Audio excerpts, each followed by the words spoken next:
श्रीमन्नारायणाय चरणं शरीरं प्रपदे श्रीमते नारायणाय नमः।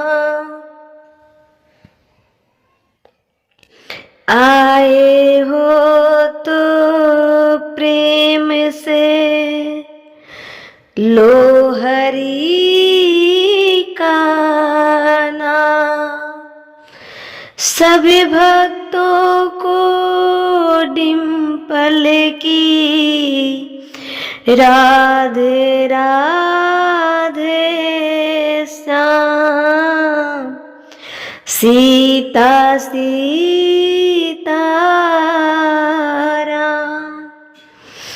सभी भागवत प्रेमियों को प्यार भरा श्री राधे राधे, जय जय श्री कृष्णा। आप सभी का जीवन मंगलमय हो, खुशियों से भरा रहे। प्रिय भक्तों, आप सभी यूं ही भगवान की कथाओं से जुड़े रहें और भगवान के चरण को कभी ना छोड़ें। इन्हीं शुभकामनाओं के साथ कथा में आगे बढ़ूंगी। जैसा कि आपने कल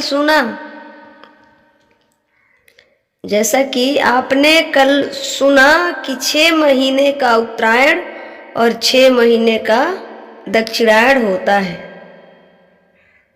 6 महीने का उत्तरायण और 6 महीने का दक्षिणायण होता है। इसे क्या कहते हैं? एन कहते हैं। एन 2 होते हैं। एन कितने होते हैं? 2 होते हैं। एक उत्तरायण और एक दक्षिणायण। और एक उत्तरायण 6 माह का होती है और एक दक्षिणायण भी 6 माह की होती है। 6 महीने का उत्तरायण होता है और 6 महीने का दक्षिणायण होता है। पितरों की रात कितनी बड़ी होती है?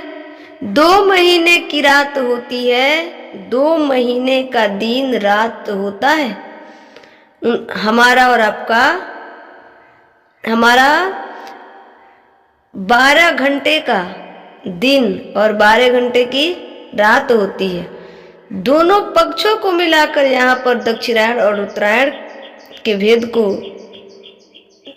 दक्षिणायण और उत्तरायण के 2 प्रकार के हैं। दोनों एन मिलकर देवताओं का एक दिन और रात होता है। दिन और रात होता है। हमारा 1 साल होता है और देवताओं का 1 दिन होता है। देवताओं का रात कब होती है? जब जब सूरज दक्षिणायण होते हैं तो देवताओं की रात होती है। जब जब सूरज भगवान दक्षिणायण होते हैं तो देवताओं की रात होती है। और सूर्य उत्तरायण होते हैं तो देवताओं का दिन होता है। तो हमारा 1 साल होता है और देवताओं का 1 दिन होता है। इतना बड़ा दिन है देवताओं का। आगे सुनो। वर्ष या 12 मास कहते हैं, जिसे वर्ष या 12 मास कहते हैं। ऐसे 100 वर्षों की मनुष्य की आयु बताई गई है। हम सब कलयुग के मनुष्यों की आयु कितनी बताई गई है? 100। वैसे में तो 100 जी नहीं पाते हैं आज के लोग। आज के लोग 100 जी नहीं पाते हैं, लेकिन कलयुग के मनुष्यों की आयु 100 बताई गई है। मनुष्य की आयु मिनिमम 100 बताई गई है। खान पान थोड़ा अच्छा रख लो, अपना स्वास्थ्य के लिए थोड़ा सा एक्सरसाइज करो तो शायद लोग 105 वर्ष भी जी सकेंगे। लेकिन तपस्या करो तो 200 वर्ष भी, 500 साल भी जी जाएंगे। लेकिन आज के ज़माने में क्या है कि खान पान सही नहीं है।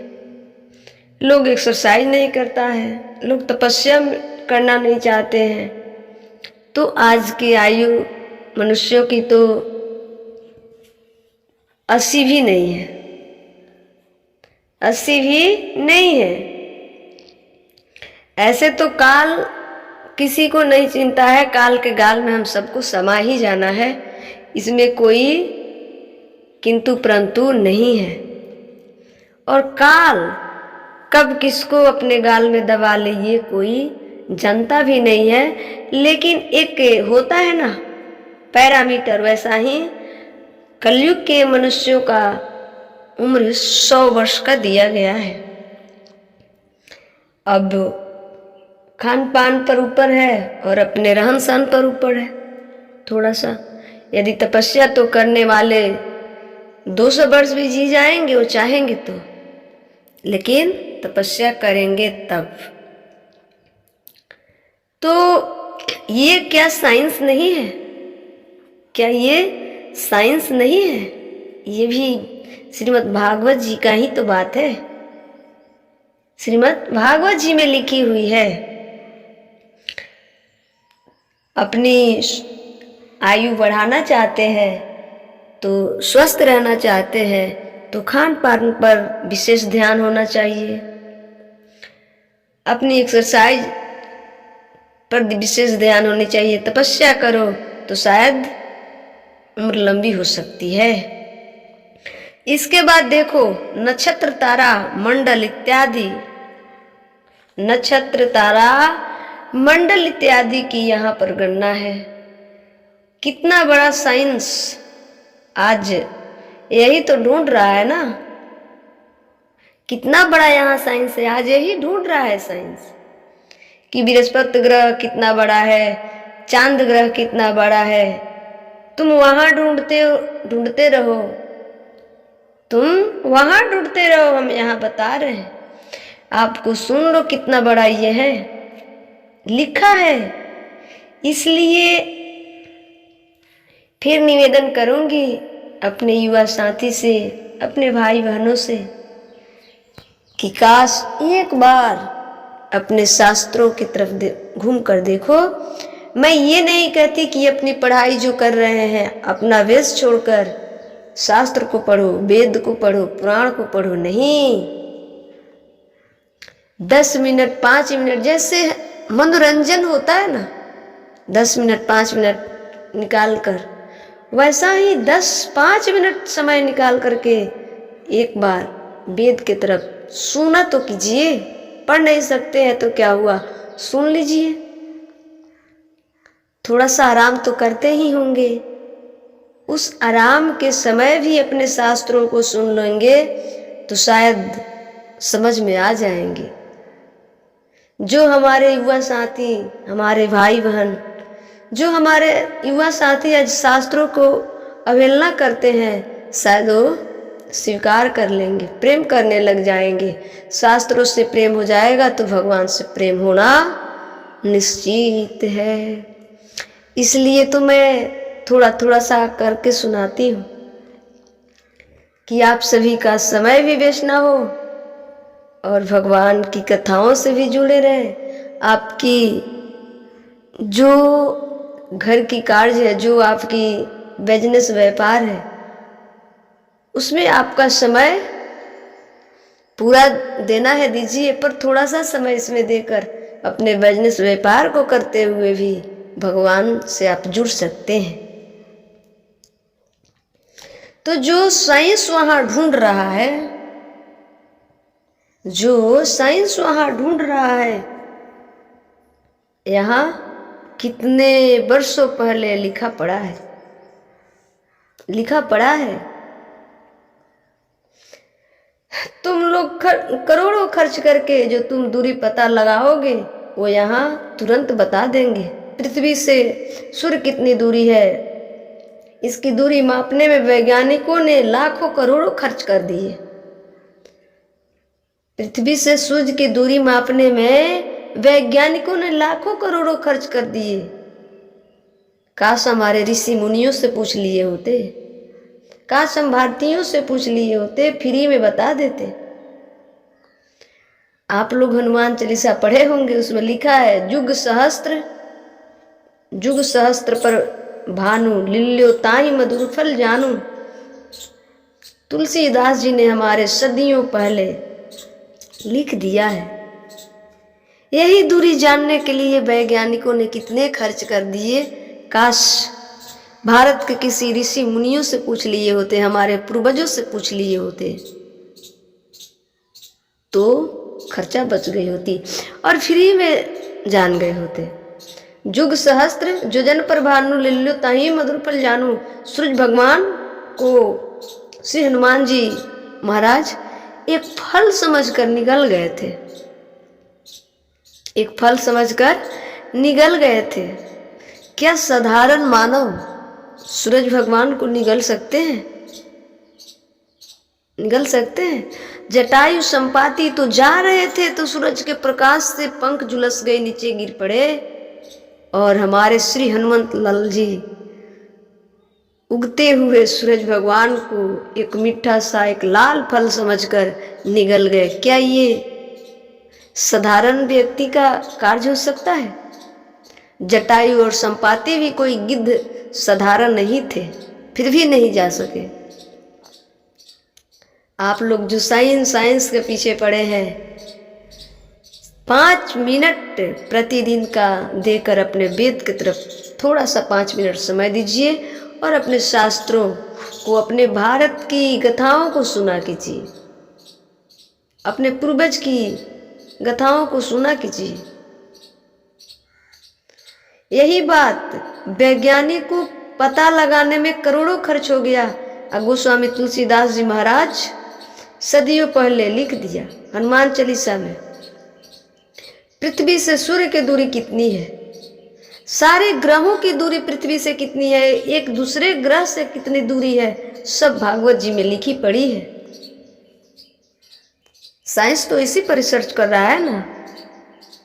काश एक बार भागवत जी को पढ़े होते हमारे युवा पीढ़ी, हमारे भाई बहन, तो धड़ल्ले से जवाब देते। हमारे सारे शास्त्र वेद पुराण पूरे साइंटिफिक है, पूरे साइंस से भरा पड़ा है ना जी। आज साइंस भी ये जान गया है, आज साइंस भी ये जान गया है कि 9 ग्रह होते हैं। साइंस को तो आज पता चला कि 9 ग्रह होते हैं। हमारे भागवत जी में हमारे ऋषि मुनियों ने हजारों साल पहले बता दिया कि 9 ग्रह होते हैं। हमारे ऋषि मुनियों ने हजारों साल पहले बता दिया कि 9 ग्रह होते हैं। अब इसका प्रमाण सुनिएगा। हम सब के घर पंडित जी सत्यनारायण भगवान की कथा कराते थे ना, हजारों साल पहले भी सत्यनारायण भगवान की कथा होती है हम भारतीय के यहाँ। तो 9 ग्रह चावल रखते हैं ना, 9 ग्रह चावल रखते हैं, वो 9 ग्रह होते हैं। हमारे यहाँ तो अनपढ़ आदमी जानते हैं कि ग्रह 9 होते हैं। और साइंस तो आज जाना है, साइंस तो पढ़ लिख कर ये जाना है कि ग्रह 9 होते हैं। तुम यह जान गए कि बृहस्पति का रंग ऐसा होता है, चंद्रमा का रंग ऐसा होता है, ये तुम आज जानते हो। ये हमारे पूर्वज हजारों वर्ष पहले लिख चुके हैं। ये हजारों वर्ष पहले जानते थे सब कोई कि ग्रह 9 होते हैं। बृहस्पति ग्रह ये इस कलर के होते हैं, बुध ग्रह इस कलर के होते हैं, चंद्रमा ग्रह इस कलर के होते हैं। ये तो हमारे यहाँ पहले से पता है कि इस ग्रह का रंग ऐसा होता है, इस ग्रह का रंग ऐसा होता है। आकाश गंगा अंतरिक्ष और ब्रह्मांड की जो खोज आज साइंस कर रहा है, जितनी तुम कर लोगे फिर आगे हमसे मिल लेना, फिर हमारे ऋषि मुनि से ही मिलना। मतलब हमारे ऋषि मुनि से मिल लेना। तुमको हम सब उसके आगे का बात बता देंगे। जितना ये साइंस रिसर्च कर रही है, रिसर्च कर लो फिर मिलो, आगे की बात हम बता देंगे। क्या अभी ऐसे जो आप लोग रिसर्च कर रहे हैं उसके आगे की बात हमारे पुराणों में लिखी हुई है। ये यहाँ पे लिखा हुआ है, मिलेगा। साइंस की वहाँ तक गति नहीं है जहाँ तक की बातें हमारे ग्रंथों में हमारे ऋषि मुनियों ने सर्च करके लिख दी है। साइंस की गति अभी वहाँ तक नहीं है जहाँ तक की बातें हमारे ग्रंथों में हमारे ऋषि मुनियों ने रिसर्च करके लिख दी है। और साइंस आज वही रिसर्च कर रहा है जो हमारे ग्रंथों में ऑलरेडी है। इससे आगे अभी कहाँ गया है साइंस? अभी तो इसके पीछे है, अभी पीछे है। फिर भी हमारे युवा भाई बहन कहते हैं साइंस साइंस साइंस। अरे काश वेद को पढ़े होते, वेद को देख लिए होते, सुने भी होते, तो ये साइंस वाली जो गाना गाते हैं ना, ये गाना बंद हो जाती। साइंस की गाना बंद हो जाती। साइंस पढ़ना बुरा बात नहीं है, साइंस मानना बुरा बात नहीं है, साइंटिस्ट बनना बुरा बात नहीं है, पर बुरा ये हो जाता है कि जब आप अपने शास्त्र, अपने वेद, अपने पुराणों को अवहेलना करने लग जाते हैं, अवहेलना करने लग जाते हैं, बुरा ये है। अभी मैं आपको बताऊंगी, सारी दुनिया ये मानती थी कि पृथ्वी चपटी है। सारी दुनिया मानती थी कि पृथ्वी चपटी है, जैसे कि बाइबल में भी क्या लिखा है कि पृथ्वी चपटी है। बाइबल में भी लिखा है कि पृथ्वी चपटी है। अभी ये प्रसंग आएगा, जिस दिन आएगा उस दिन बताया जाएगा। बाइबल बताता है कि पृथ्वी चपटी है, लेकिन हमारे भागवत जी में बताया गया है कि हमारी पृथ्वी गोल, भूगोल, भू मतलब भूमि, भूगोल है। आपको यहाँ अध्ययन जहाँ तक हुआ है उससे आगे की बात हमारे भागवत जी में लिखी है। हम नहीं कहते कि साइंस मत पढ़ो, साइंटिस्ट मत बनो, परंतु हमारे शास्त्र, हमारे पुराण, हमारे वेदों को अवहेलना मत करो। जिस के खोज में साइंस करोड़ों खर्चा कर रही है और रिसर्च कर रही है, और रिसर्च करके हमारे ऋषि मुनि ऑलरेडी लिख दिए हैं। अध्याय श्लोक नंबर भी बताती चलती हूँ कि इतने श्लोक में, इतने अध्याय में है, आप जाकर भागवत जी में ढूंढ सकते हैं। पृथ्वी सारी दुनिया कहती है कि चपटी है। बाइबल में लिखा है कि पृथ्वी चपटी है। बाइबल क्या कहती है कि पृथ्वी चपटी है, पर हमारी भागवत जी कहती हैं कि पृथ्वी गोल है, पृथ्वी गोल है। अब साइंस ने मोहर लगाई है ना, तो साइंस ने किस पर मोहर लगाई? साइंस तो चपटी में मोहर लगाई कि गोल में? बोलो। तो साइंस की कसौटी, साइंस भी मानता है कि पृथ्वी गोल है, उसमें साइन लगाई है। तो साइंस की कसौटी में हमारा ग्रंथ सही उतरा, खड़ा उतरा। फिर आप सभी क्यों हमारे ग्रंथों को अवहेलना करते हैं? क्यों हमारे वेद पुराणों को अवहेलना करते हैं? आज जान पाए कि पृथ्वी गोल है। हमारे ऋषि मुनियों ने भी उस जमाने में जान लिया था। कैसे? अपने योग बल से, अपने तप बल से जान लिया था। आज तुम हम पढ़कर जान रहे हैं, सैटेलाइट के द्वारा जान पाए हो। ज्ञान हमारे ऋषि मुनि बैठे बैठे योग बल, जप बल, तप बल, ज्ञान बल से जान लेते थे और जानकर लिख दिया कि पृथ्वी गोल है। इसलिए हमारे यहाँ पृथ्वी को कहा गया है भूगोल। हमारे यहाँ पृथ्वी को क्या कहा गया है? भूगोल। हमारे यहाँ हमारे यहाँ सब्जेक्ट है भूगोल, है ना। तुम आज जाने हो, हम हजारों साल पहले जान गए। हाँ, अब मैं साइंस की बात करती हूँ, तो आप लोग ये मत समझना कि मैं साइंस लेकर बैठी हूँ, मैं साइंस की बात छेड़ूंगी, परंतु आप लोग समझदार हैं, समझने वाले हैं, समझ जाते हैं। परंतु ये मत समझिएगा कि हम साइंस से बोल रहे हैं, नहीं, मैं अध्याय श्लोक नंबर भी बताती चलती हूँ, ताकि आप सभी का जो कन्फ्यूजन है वो कन्फ्यूजन ना हो। हमारा एक ही लक्ष्य है कि हमारे युवा भाई बहन, हमारे साथी अपने लक्ष्य तक पहुँचे, साइंटिस्ट बने, डॉक्टर इंजीनियर बने, पर हमारे शास्त्रों का अवहेलना ना करें, हमारे वेदों का अवहेलना ना करें। अवहेलना, आपको जिसमें रुचि है वो काम कीजिए। मैं नहीं कहती कि आप संस्कृत पढ़िए, आप अंग्रेजी पढ़ने वाले हैं पढ़िए, परंतु क्या आप अंग्रेजी बोल रहे हैं, अंग्रेजी पढ़ रहे हैं तो संस्कृत का अवहेलना करेंगे? आप साइंस को मानते हैं तो क्या हमारे शास्त्र पुराण को अवहेलना करेंगे? ऐसा नहीं होना चाहिए। बस आपको जो मर्जी सो कीजिए। हम आज़ाद देश के आज़ाद नागरिक हैं, हम आज़ाद देश के आज़ाद नागरिक हैं। हमें आज़ादी मिली है अपने जीवन जीने की, लेकिन ये नहीं मिली है किसी की अवहेलना करने की। हमारे वेद शास्त्र पुराणों की अवहेलना ना होनी चाहिए। हमारे जो भागवत जी है ना, ये साइंस से भरी पड़ी है। चाहे मेडिकल साइंस से ले लो, चाहे ग्रहों की ले लो, चाहे अणु परमाणु की ले लो, ये साइंस से भरी पड़ी है। अगर एक एक श्लोक पर रिसर्च किया जाए तो बहुत कुछ मिलेगा। कल की कथा में आपने सुना कि घड़ी बनाने वाले भी श्रीमद् भागवत जी को पढ़े होंगे, तब उनके मन में ख्याल आई होगी घड़ी बनाना।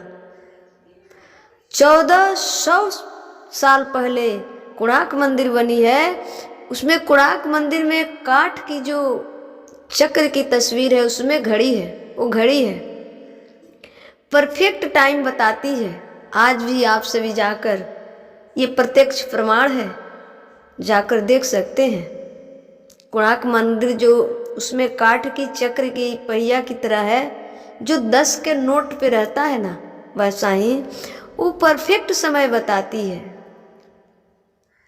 और 1400 पहले कोणार्क मंदिर में जो घड़ी बनी है वो भागवत जी को पढ़कर बनाई गई है। और घड़ी का आए हुए तो 600 साल हुआ, और 600 साल हुआ, वो 1400 साल पहले बना है, तो भागवत जी को पढ़कर ही बना है। उसके पहले तो घड़ी थी नहीं, 600 साल पहले घड़ी थी नहीं। उस वक्त बना है कोणार्क मंदिर, जिसमें वो चक्र है, वो परफेक्ट समय बताता है। इसलिए हमारे शास्त्र, हमारे पुराण, हमारे ऋषि मुनि अपने तपोबल से, अपने ज्ञान बल से, बिना सैटेलाइट के सब कुछ जान जाते थे और परफेक्ट जानते थे। उसमें कोई किंतु परंतु की सवाल नहीं थी।